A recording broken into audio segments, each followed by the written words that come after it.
بسم الله الرحمن الرحیم. الحمد لله والصلاة والسلام على رسول الله و بعد.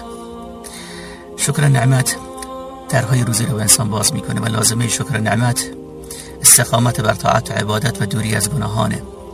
خیلی از ما مینالیم از اینکه درهای روزی بهمون بسته شده، مینالیم از اینکه مریضیم و همیشه به خدا میگوییم که خدایا ما چه کار کردیم که این کار و این چیزها بر سر ما در میآید.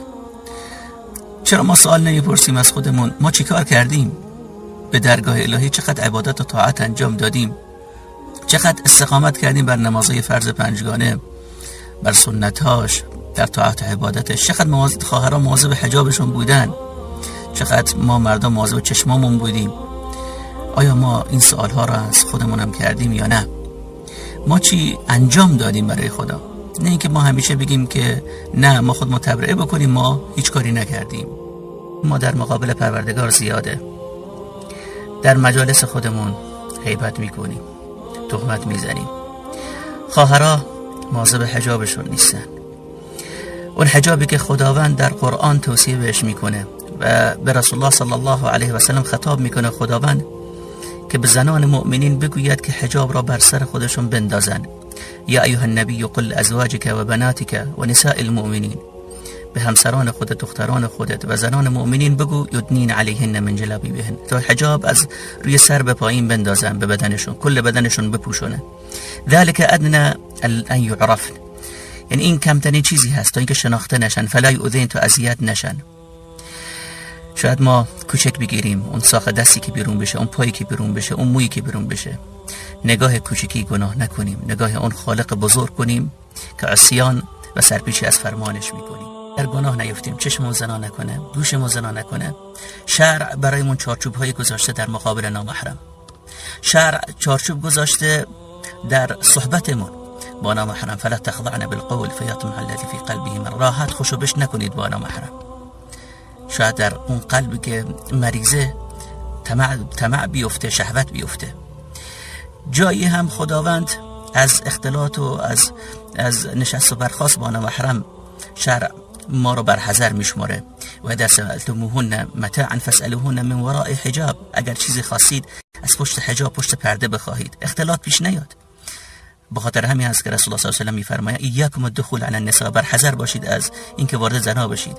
مردی از الصحابه فرمود یا رسول الله برادر شوهر رو دیدی؟ فرمودن برادر شوهر مرگ، الحم الموت. برادر شوهر اینقدر نزدیک به شوهر، ولی میگه رسول الله صلی الله علیه و سلم میفرمایند مرگ. بر حذر باشیم. جاها هست ما فکر میکنیم با اون کاری که انجام میدیم دری رو برای خودمون باز بکنیم از روزی. دختری فکر میکنه با آرایش، اون چیزی که خدا در قرآن ازش منع کرده، ولا تبرجن تبرج الجاهلیت الاولی، مثل جاهلیت و مشرکین آرایش نکنید. فکر میکنه خواهری از خواهرای مسلمان که با اون آرایش سبب بشه در روزی براش باز بشه و در بختش باز بشه. خیر، با معصیت و گناه در روزی باز نمیشه. با معصیت و گناه انسان نمیتونه به خواسته هاش برسه. معصیت و گناه درها را میبنده، درهای رحمت خدا را میبنده و درهای خشم خدا را باز میکنه. بترسیم از خشم پروردگارمون، بترسیم از اون خداوند بزرگی که اگر خشم ورزید بر ما دیگه هیچ کس نمیتونه در حق ما شفقتی بکنه. بر حذر باشیم، مواظب اعمالمون و کردارمون باشیم. گناهانی که درهای رحمت و بهشت را بر ما میبنده بغض و کدورت و کینه و قهر هست. رسول الله صلی الله علیه و سلم میفرمایند روز دوشنبه و پنجشنبه درهای بهشت باز میشه برای هر شخصی که شرک به الله نداشته باشه، مگر الا رجل كانت بینه و بین اخیه شحنه، مگر بین اون مردی که با برادرش خصومتی داره، کدورتی داره. فیقال انظروا هذین حتی یصلحا، مهلت بدید تا اینکه این دو نفر صلح کنن. و در روایتی دیگر رسول الله صلی الله علیه و سلم میفرمایند آیا بهتون بگم از اون عملی که از صدقه دادن و روزه گرفتن بهتره؟ فرمودن چیه رسول الله؟ گفتن فرمودن صلاح ذات البین، اینکه بین دو نفر صلح بدی.